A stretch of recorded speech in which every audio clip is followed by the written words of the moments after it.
For joining me. So today we're talking about your nutrition and really just taking action and starting something for yourself, because it's really yourself that you're able to help. So really taking this time and seeing if you're ready. If you are ready, you will take action for real. So I'm Glenda. I'm a registered holistic nutritionist. I'm also a personal trainer. I love to use food as medicine. We are what we eat and absorb. So today I help my clients live healthier lives without fad diets, crazy diets that aren't sustainable. So it's never too late or too early to work towards being the healthiest you. So I love this quote. This is really something I go by, and it's never too late or too early. So start now if you're ready. If not, start in 2 weeks, next year, whenever you're ready, take your time and do it. So right now it's spring. I know we were just talking about the weather and how we were teased with the 20 somethings last week. So around spring, a lot of us do a lot of spring cleaning. We like to declutter our home, declutter our environment, but it's also a great idea to do some spring cleaning for the body and take action on your own health. It's a great time to think about changing your health, detoxing with foods and teas, also with some supplements if you're into that, cutting out stimulants such as coffee, tea, alcohol, smoke. And it's never too late, like the previous quote, never too late to start your health journey. So remember, everybody is different and we all have to start somewhere. So when you're ready, you will begin your own journey and your body will start feeling better and you're going to gain more energy. So in this webinar, I wanted to discuss and provide you with some suggestions to supercharge your energy, tune up your digestion, balance some of your hormones, boost your immune power, and improve your memory and mood. So supercharge your energy, making energy. Look at this guy right here. He's full of power, full of energy. How can we be like him? We're fueled by our food and the nutrients from our food. So how do we make energy? We are essentially what we eat and absorb. So most of us are suboptimally nourished, meaning our body cells cannot make energy efficiently. The first sign of suboptimal nutrition is fatigue. A lot of us are fatigued. So with fatigue, we often use stimulants such as coffee, tea, cigarettes, chocolate, sugar. These items are very addictive and we are over consuming it and excessively intaking these items without even knowing. We overload our body's detoxification potential and make our liver work much harder. So caffeine is a central nervous stimulant. 1 cup of coffee will temporarily increase your mental clarity and energy levels, but at the same time, it also prevents you from, it also stimulates the cardiovascular system, raising your blood pressure and your heart rate. So what we need to do is decrease some of these stimulants and fight fatigue. So caffeine does also lower your blood sugar, which leads to increased hunger and craving for sweets. So that Timmy's run, coffee and donut, it's like that perfect combination because they get you right there. So in order to reverse the fatigue, your body needs to, we need to help our body feel better and help you make more energy. So it requires some diet changes and lifestyle changes. So let's look at some food that will give you extra energy. So you have to choose carbohydrates. They will give you enough energy, give you enough glucose in your sugar bloodstream. So when we look at carbohydrates, a lot of people are like, carbs are bad. Carbs are bad. Yes, carbs such as cereal, bread, refined pasta, potato chips, ice cream, candy, soft drinks, you see here. These are the foods to avoid, but at the same time, we have to choose better carbohydrates, such as apples. An apple a day keeps the doctor away.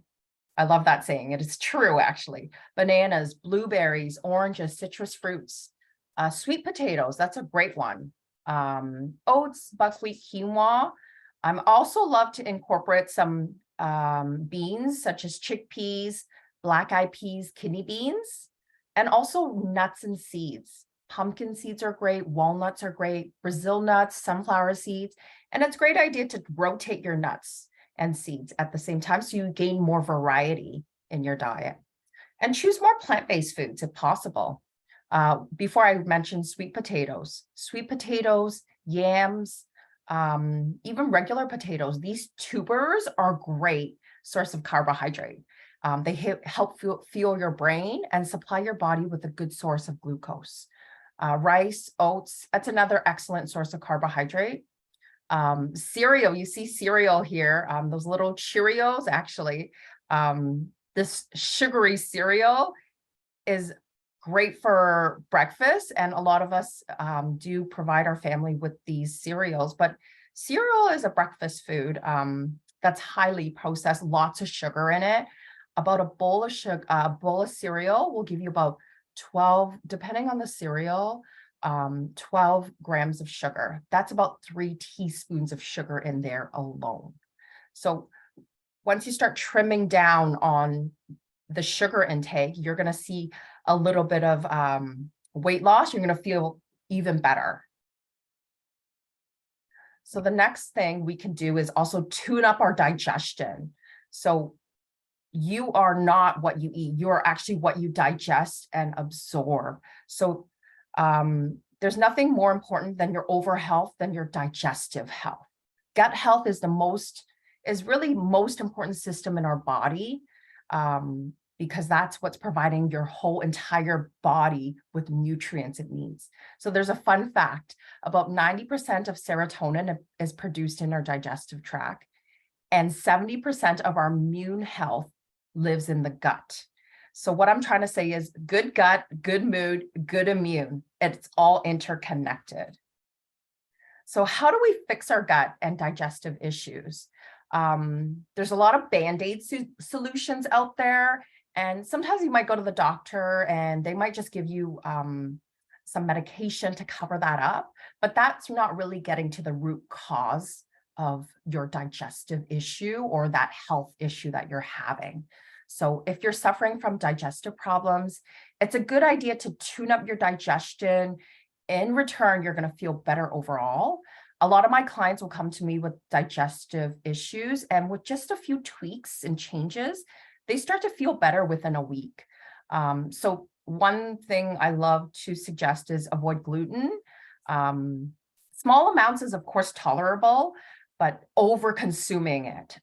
We eat gluten in forms of biscuits, toast, bread, cereal, cake, pastries, pasta. And we eat it at least 3 to 4 times a day. And in our modern society and mass media, it's really irresistible and easily to be purchased. So we really need to think about holding back on those more processed and packaged foods and start with more whole foods. So start with fibrous foods, so really high in fiber. So we want to start with maybe fruits, vegetables, whole grains, legumes. And this is one of the main reasons why I love plant-based foods, because they're really good for you. So adequate intake of fiber will benefit your digestion and reduce the risk of chronic disease. Promotes healthy intestinal flora with high quality. So you could also promote healthy intestinal flora with high quality probiotic to start. I do like using probiotics for myself, for my children, and it does actually fight off infections, boost your immunity by increasing immune cells, promotes good bacteria while reducing bad bacteria, and repair and promote healthy digestive tract. So one thing I like to start with is drink water, 2 to 4 liters to start, depending on your activity level. Some people might need 6 liters, also depending on what kind of, if you're an athlete or if you're, uh, if you weigh more or weigh less. So you might need more or less depending on your body weight. So one tip I like to give about drinking water is drink water away from your meals. You could take sips with your meals or drink it 30 minutes before or 30 minutes after. This prevents watering down your digestive enzymes. And this will allow your digestive enzymes to absorb and digest your food properly. So balancing your hormones, a powerful chemical, there are powerful chemicals in the body and they're hormones. Hormones are produced in a special gland, which tells your body what to do, basically. Insulin tells your cells to take up glucose from the blood. Hormones are made from components of food. So diet actually plays a really crucial part in keeping your levels in balance. Most hormones work on a feedback loop, with the pituitary gland being the master of this orchestra in our body. So stress. Stress is one of those things that we need to manage in order to cope with hormone balancing. I know we are all stressed in one way, but we can't avoid stress. So we need to stop becoming overwhelmed by practicing ways to reduce stress. So sometimes it's deep breathing, going for walks in the morning, getting enough sleep. That's really important for balancing your hormones. Minimum 8 hours. There's a reason why it's about 8 hours that they do recommend, because you need how many cycles and how many REM cycles in order for you to balance your hormones. So don't forget to maintain your sleeping levels. If you can, sleep as much as you can. Pamper yourself and stay connected and seek help when you need it. Stress can be long-term, short-term, but depending on what changes in your life, regular stress is manageable, but there is techniques we could do to manage our stress. So boost your immune power. Reasons why you want to boost your immune.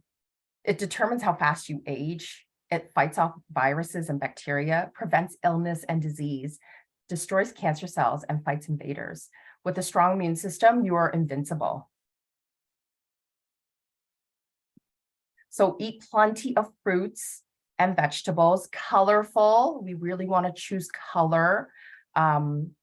Foods that are reds, orange, purples, vitamin C rich foods, peppers, broccoli, peas, cabbage, citrus fruits, lemons, oranges, strawberries, excellent sources to help boost your immunity and boost your immune power.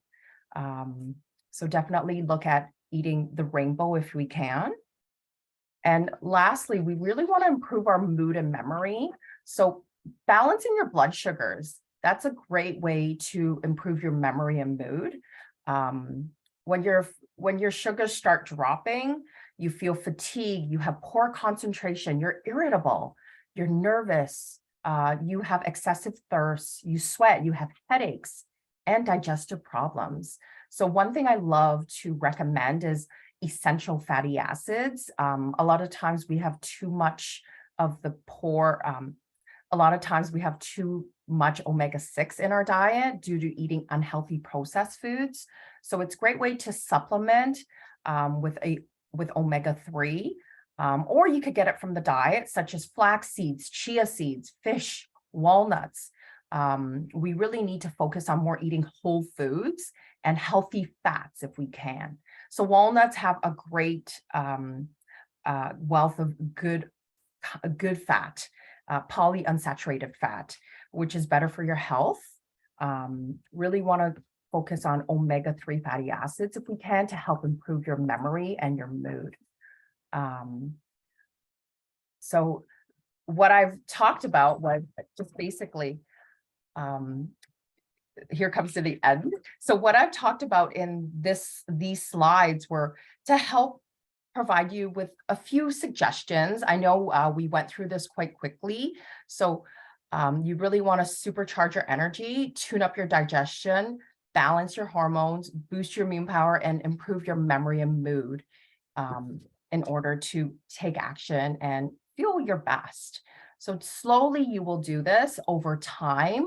It does take time. It does take a few weeks for you to start moving in the right direction. And I know sometimes we have the caffeine, and I know a lot of us are coffee drinkers here. And I'm not saying cut out your coffee right away, but what you can do is maybe decrease the amount of caffeine you may be taking.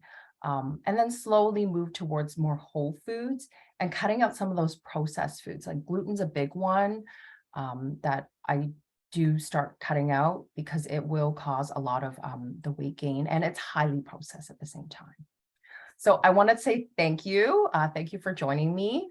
And if you have any questions, here's the time to ask. My name is Glenda. I have my email here if you don't want to ask questions here.